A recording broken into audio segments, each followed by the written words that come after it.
Hello, you gorgeous thing, you. Yes, you.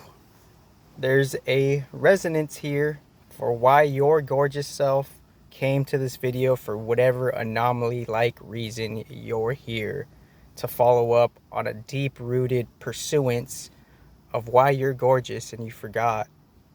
And there's a bunch of binders that make it fuzzy where you forget that.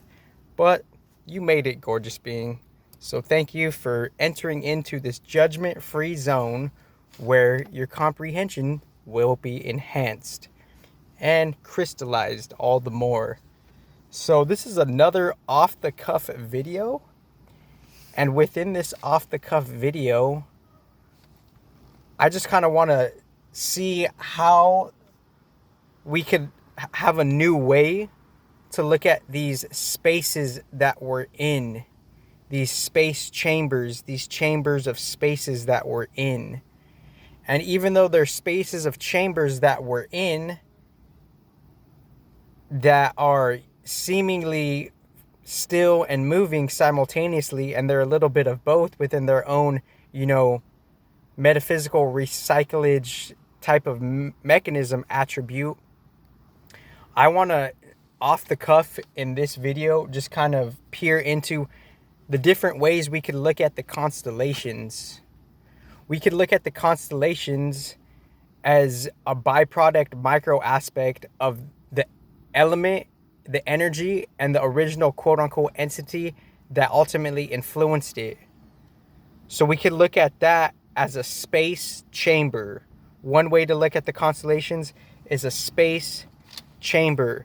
Another way to look at the constellations is a portioned area, a delineated area, a distinguished area outlined within a certain barricaded moving spaceship chamber that is programmable. It's a space that has programming principles on what a particular space and a particular different being inhabits based on its original programs and its, modern programs. And then another way to look at the constellations is also,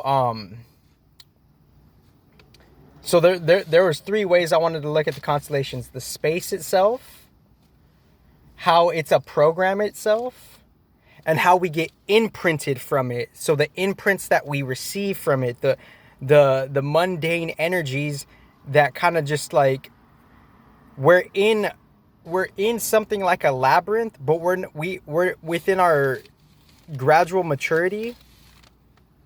We're more and more, or less and less, or somewhere in between, a little bit of both for whatever reason. We're remembering how the labyrinth works. And since we're remembering how the labyrinth works, that could be beneficial to us so we could navigate the labyrinth all the more.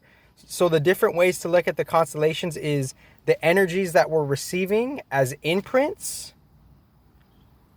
that were all of the constellations in like very unique, nuanced, alchemical ways. And we're expressing that in different dualistic ways for, benefit or not benefit.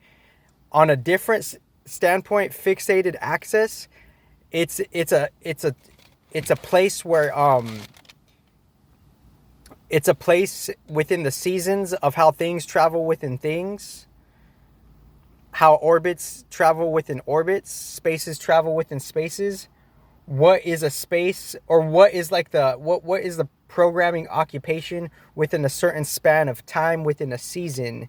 And then originally it's just a space, but to take it even further than those three is how that, those three constellation, attributes of that axis, which lie in between, us humans, us earthly selves, those constellations being its own respective context axis.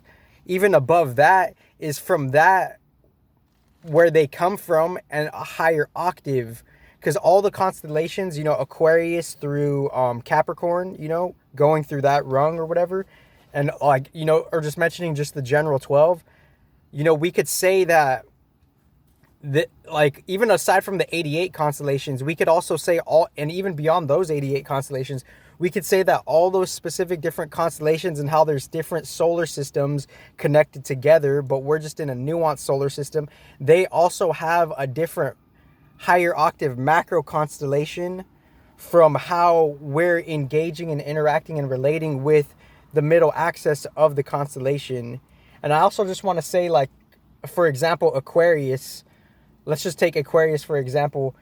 Within a, like, maybe just for an example, 16,000 years ago, Aquarius, within the evolution going through that circuit, through that space, it was programmed through certain things based on what it went through, based on what it experienced. Because in human design, gate 49, if I'm not mistaken, Saturn was in gate 49 for like 2.5 years. Saturn was in Aquarius for the last 2.5 years. We're getting out of that, and one of the final gates of that Aquarius was revolution. So you could ask, how did the gates get their themes within the constellations to begin with? So it must have been some sort of ancient story where Aquarius is attributed to revolution, and Saturn accumulated all of this revolution energy, and it just got out of that, you know? So within the last 2.5 years, the whole matrix just came out of this like energy imprint of how the matrix within the Aquarius constellation was traveling through as below, from a different as below revolution circuit. And we're just, so I got 10 seconds or 5 seconds. Thank you.